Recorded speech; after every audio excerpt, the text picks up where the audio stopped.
गांव में रतन नाम का एक गरीब व्यक्ति रहा करता था, जो दूसरों के खेतों में काम करके अपनी पत्नी का और अपना भरण पोषण किया करता था।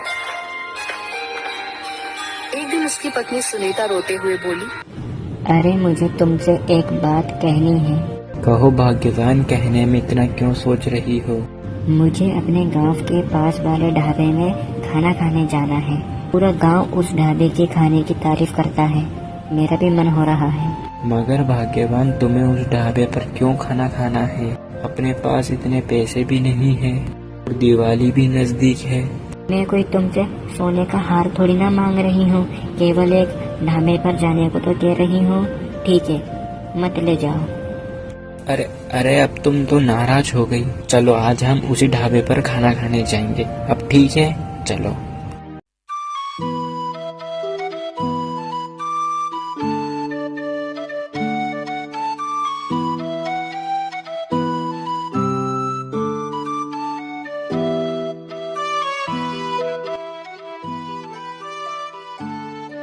भैया, एक दाल मखनी और तंदूरी रोटी और थोड़े से चावल लगा दो।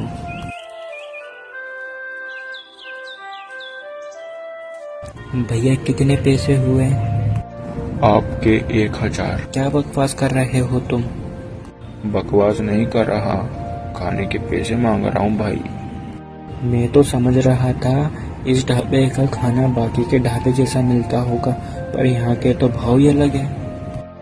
ओ भाई, पेट भर के तो खाना खा लिया और पैसे देने की बारी आई तो हाथ खड़े कर रहे हो। और दाल मखनी और रोटी और चावल की कीमत ज्यादा से ज्यादा 100 रुपये होगी, 1000 थोड़ी ना।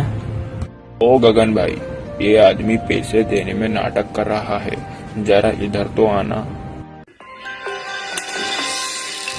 क्यों रे भटीचर, जब तेरी औकात नहीं थी इस ढाबे में खाना खाने की तो इस ढाबे में क्यों आया? मुझे पता नहीं था। ऐसे आदमी से बात नहीं, पीटा जाता है। फन और कालू रतन को बुरी तरीके से पीटने लगते हैं और उसे धक्के देकर अपने ढाबे से बाहर निकाल दिया। आज तुम्हें मेरे कारण उस ढाबे वाले से पिटना पड़ा। ना मैं होटल जाने की जिद करती, ना ये सब होता। इसमें तुम्हारी कोई गलती नहीं है, गलती तो अपनी है क्योंकि अपन गरीब हैं। ऐसा मत कहो। आधी रात होने को आई थी, मगर रतन अपने घर नहीं आया था। रतन रात में जंगल के एक पेड़ के नीचे गहरी सोच में बैठा हुआ था कि तभी उसके कानों में एक व्यक्ति की आवाज टकराई। आप कौन? आप यहाँ क्या कर रहे हो? ये सवाल तो मुझे तुमसे पूछना चाहिए। और तुम इतने उदास क्यों हो? चलो ये खाना खाओ, सोचो मत, खाना शुरू करो। इतना कहकर उस नौजवान ने एक थाली रतन के सामने रख दी।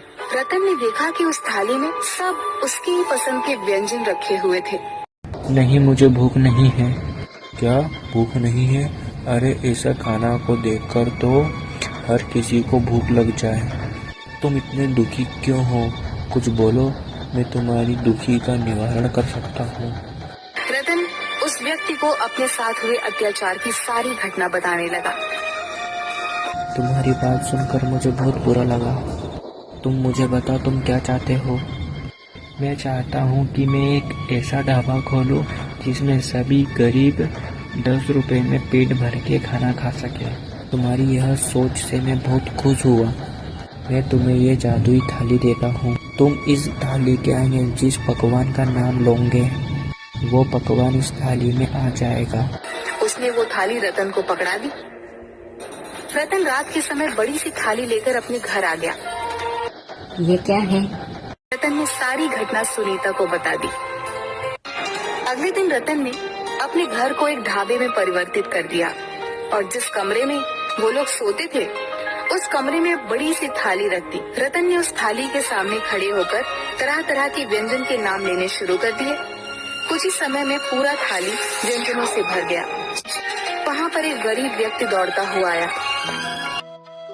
क्या खुशबू है बेटा, ये ढाबा कब खुला? आज ही शुरू किया है और आप पहले ग्राहक हो हमारे।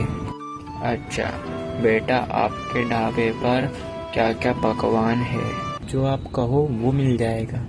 अच्छा तो बेटा, 4 सब्जी और दाल चावल और रोटी लगवा दो। रतन ने वह व्यंजन उस व्यक्ति के सामने रख दिया। अरे बेटा, खाना खा के मजा आ गया। बेटा कितने पैसे? 10 रुपए। क्या मात्र 10 रुपए इतने बढ़िया खाने के? वाह बेटा वाह। जी बाबा, मात्र 10 रुपए।